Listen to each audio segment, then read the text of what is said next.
Hi there! Welcome to Becoming the Self-Led Woman podcast. My name is Monica, and this is a weekly podcast for modern women in which we will explore different topics such as self-leadership, personal growth, financial empowerment, feminine wisdom, all sorts of things that help us understand how can we navigate nowadays as a modern woman. You can think of it as a coffee chat that you can have with an older sister. So here I am as your older sister that I am sharing honest, supportive, practical insights that can help you create the life that feels more aligned, more empowered, and really more heart-led and authentic. So last week we talked about how we are the first generations of women to navigate through these big changes in our society and what challenges many of us have been facing. And then also what it means to have freedoms and choices and how important self-sufficiency is for women. How, for example, having our financial capacity to have the life that we want, it allows us to pursue the dreams that we want in terms of career, life, and also have aligned relationships. So, for example, if we are in a relationship that is no longer fulfilling, or even in extreme cases abuse, we can really walk away from those relationships and situations. So we have this freedom of choice. So this week, let's dive deeper about women empowerment and why it really matters, not only for ourselves, women, but for the society as a whole as well. So, what I often hear, including myself as well in the past, is how many women we have this narrative that, oh, money doesn't matter. Or that, oh, I don't know how to manage money. It's so confusing, all those numbers. I better let my husband, boyfriend deal about our finances. And if you resonate with this, know that you are not alone and that many women, we have this narrative because of all the social conditioning, how we grew up, how our parents, for example, managed the finances. But it is so important for us women to have financial literacy because, for example, if you are married and let's say that your husband takes care of the finances, if anything happens to him, at least you can step up and take care of the things for the family. So even for stay-at-home wives, mothers, I would personally recommend them to have a level of financial literacy and self-sufficiency so that they can still have the freedom to choose how they live their lives and also take care of things in case something happens to her husband. But money is such a powerful tool that can amplify what is already within us.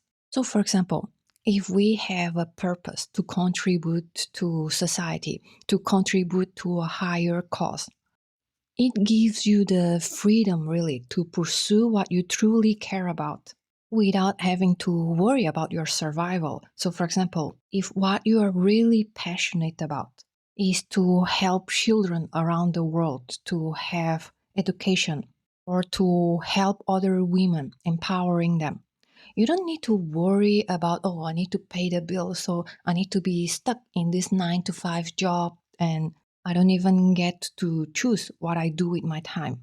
But when you are financially savvy, even if you are working in a job, you get to choose what kind of job, what kind of career you want to build for yourself.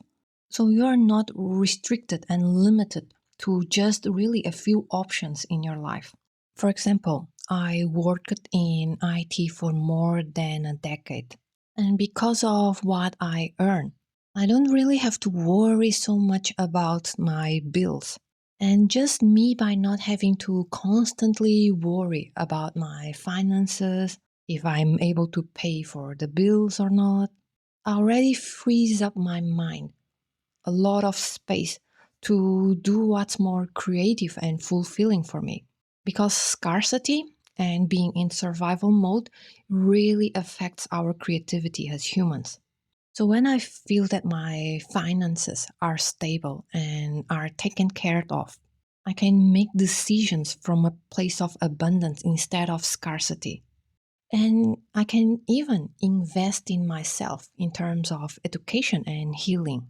I can invest in courses, I can invest in retreats for personal development, spirituality, I can invest in therapy. And I can tell you that in the past 5 years, I probably invested more than 10,000 euros in personal development. And it has been really, really life changing. It opened me up to a world, a new universe. I learned so much that it really opened up new levels of freedom. And what's interesting is that it's not just me who benefits from it.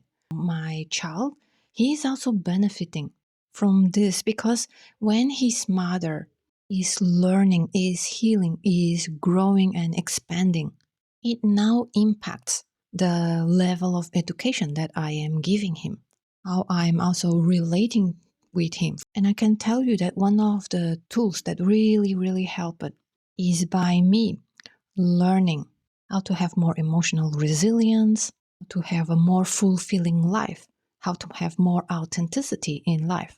Now I can also teach him what I learned so that it can help him in his life as well. I would say that the most basic level when women has the financial empowerment is that they get out of the scarcity and survival mode.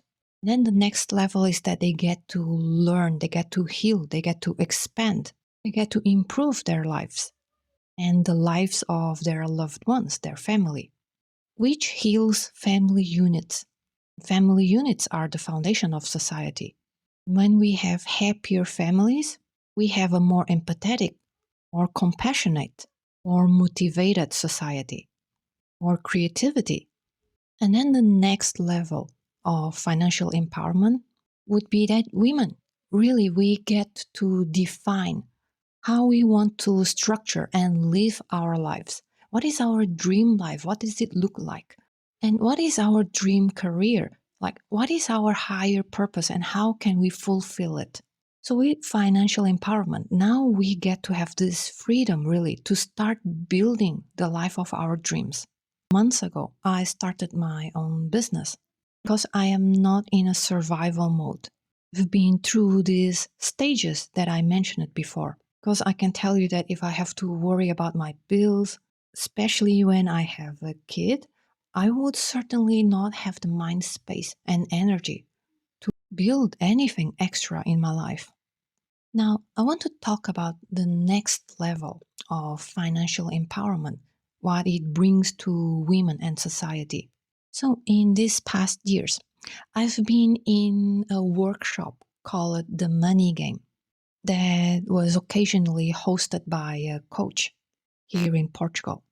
And it is one of the most interesting and fun, actually, workshop that I've attended. And it through 3 rounds of games. We actually learn a lot about our relationship with money. So if you ever see this kind of workshop being held, I would highly, highly recommend you to give it a try. So basically, this game has 3 rounds, and in each round, we do something. Like for example, in the first round, we all bring in real cash. It can be 10 euros or maximum, I don't know, 500 euros, but everyone brings in cash for this workshop basically. And then the first round is like everyone is seated in a circle so that we have pillows on the floor.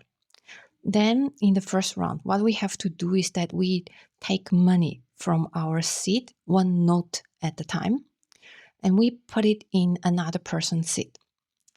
So we all have certain beliefs around money that influences our behaviors.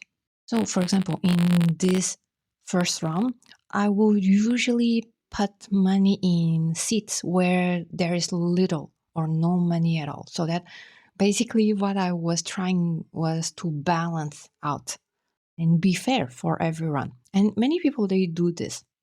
And then in the second round, the rule is to do the opposite. We go to someone else's seat and take a note and bring it to our seat, one note per time. And then I noticed that, for example, I would often do the same to take money from seats that has most money and then put it in my seat. And also, many people do this as well.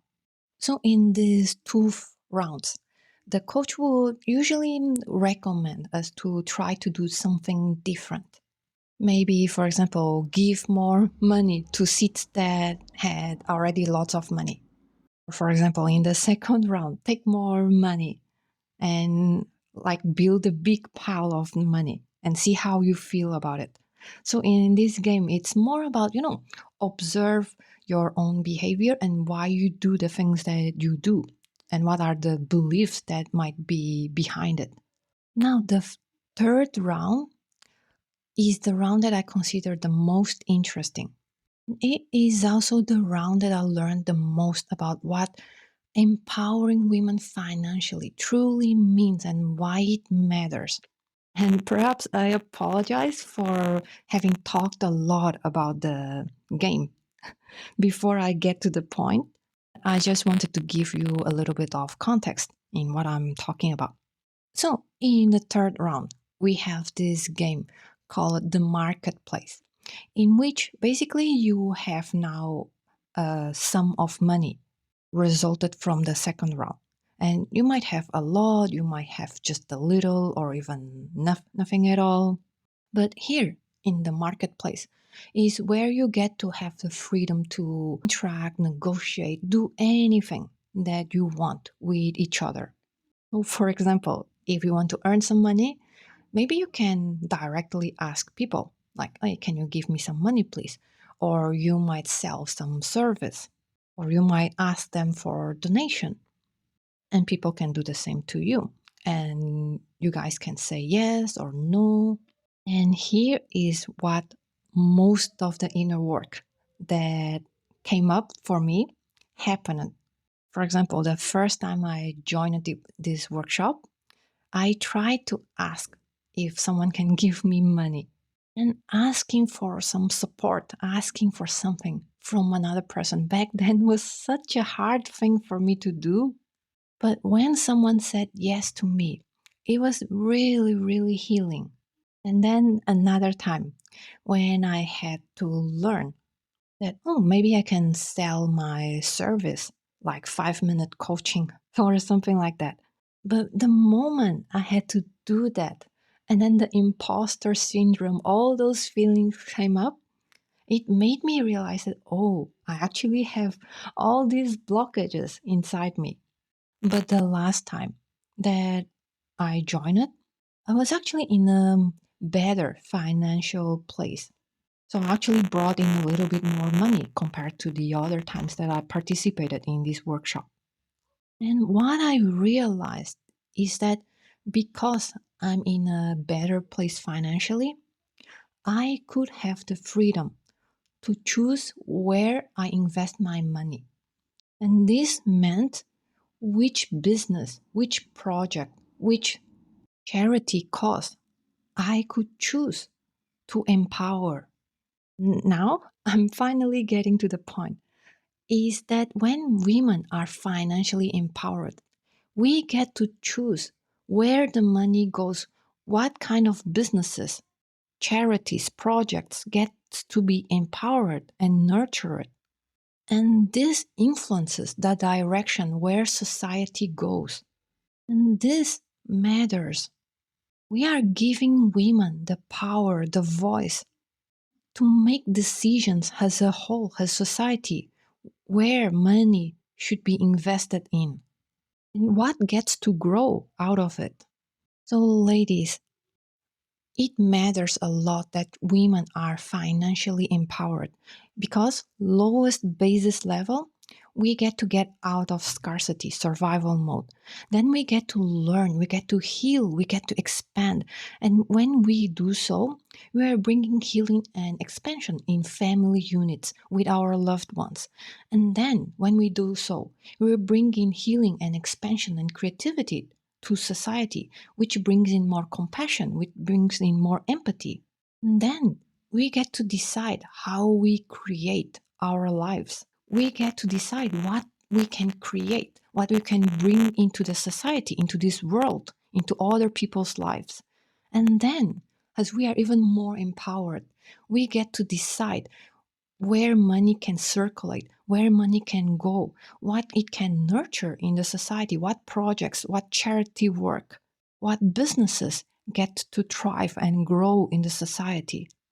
So don't underestimate the power of the impact that you can bring in this world. And money is such a tool that can amplify us and amplify our heart's desire, what matters, what is close to our hearts.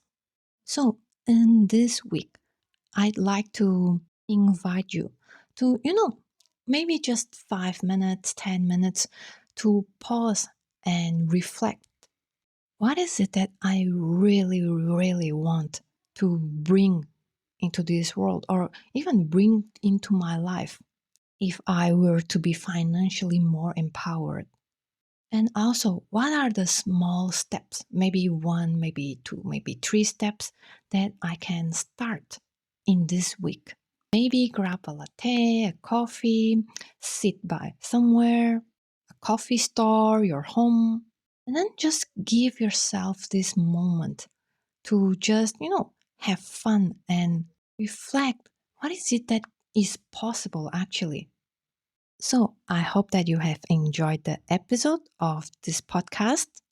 And in the next week, I'm going to talk about how we women can reconnect with our inner wisdom and intuition and the power of slowing down in a fast paced world.